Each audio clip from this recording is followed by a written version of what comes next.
نحمده ونصلي ونسلم على رسوله الكريم. أما بعد، قال الله تعالى في القرآن المجيد بعد أعوذ بالله من الشيطان الرجيم. بسم الله الرحمن الرحيم. وجاهدوا في الله حق جهاده هو اجتباكم وما جعل عليكم في الدين من حرج ملة أبيكم إبراهيم هو سماكم المسلمين.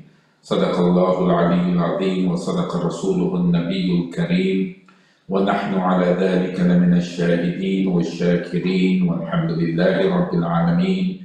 Respected listeners, brothers and sisters in Islam, we commemorate Eid-ul-Adha in the midst of a pandemic that has changed our lives in so many different ways. It has changed the way we interact with people, the way and manner in which we travel, communicate, work, and lead our lives. It has also brought with it fear, anxiety, and worry. People feel vulnerable to such an extent that the simple sneeze or cough becomes reason for panic. Even though we yearn for normality, there is much we can learn from the pandemic. Eid-ul-Adha in particular provides extremely beneficial lessons for Muslims living under such trying circumstances. It is an occasion that provides hope in the darkest period of human pain and suffering. What could be more difficult than leaving your wife and suckling child in the burning sand dunes of Arabia? What could be more difficult than placing the sword on your most beloved child or being thrown into a blazing furnace? Imagine being disowned by your family, exiled and ostracized by your community, and forced to leave your birthland. The life of Nabi Ibrahim والسلام, provides invaluable lessons for us, especially during the pandemic. The Quran advises us in times of difficulty, saying, Ya ayyuhalladhina amanu ista'inu bis-sabri was-salah. Seek the help of Allah, O believers, through the institute of Salah and by adopting Sabr. Sabr is more than just patience. It is to accept your challenges as the will of Allah. Sabr is the emotional and spiritual strength that protects you from breaking down when you are being crushed. Sabr is not about how long you're going to wait for things to change, but how you behave while waiting.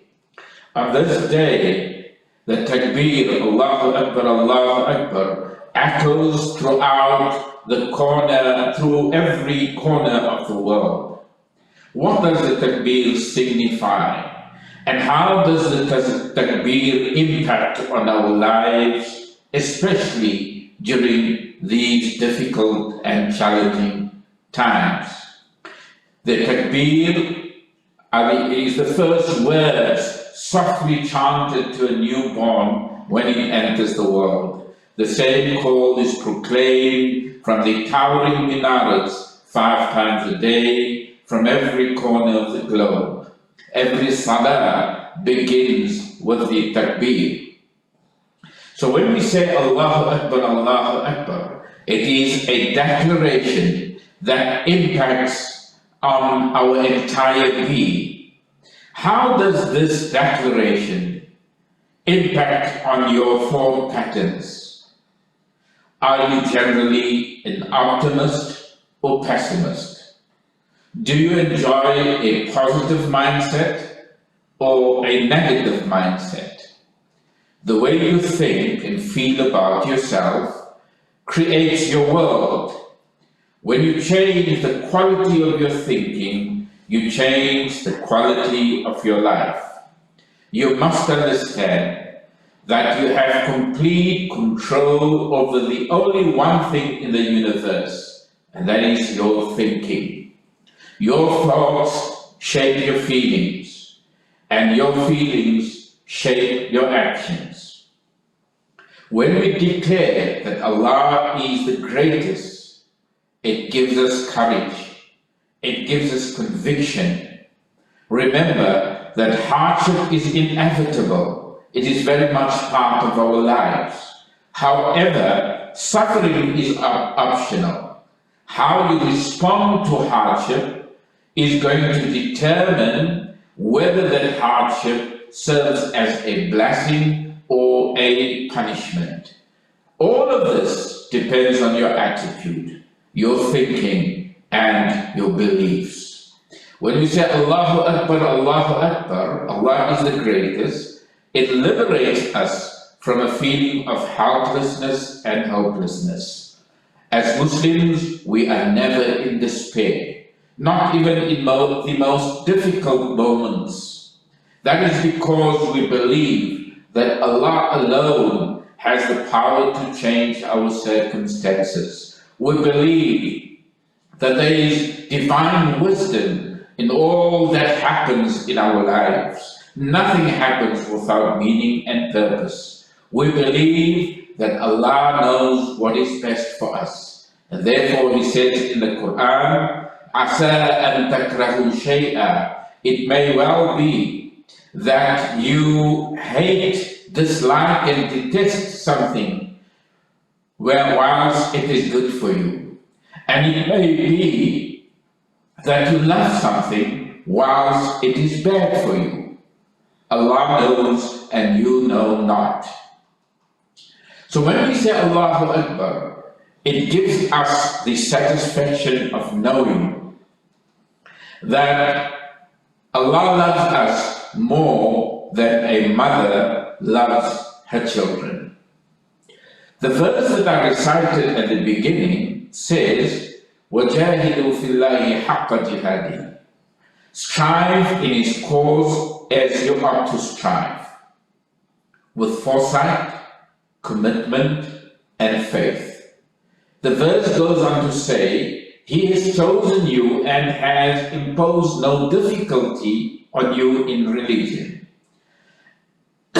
It is the legacy of your father Ibrahim. We glean the following lessons from this verse, which I believe are very relevant and pertinent for the day of Eid, and whilst we battle with the pandemic in our communities. The first lesson is that meet your daily challenges of life with faith, trust, and with a positive attitude. Believe that nothing happens in vain or without purpose. 2, Allah has handpicked you to be from this ummah. You are a Muslim by the choice of Allah. He knows your potential, and therefore you need to believe in yourself. You need to trust yourself. You are not a Muslim by chance. You are a Muslim by the choice of Allah. Number 3, He has imposed no difficulty beyond your capacity. No law of Allah is against human nature. No test is without benefit.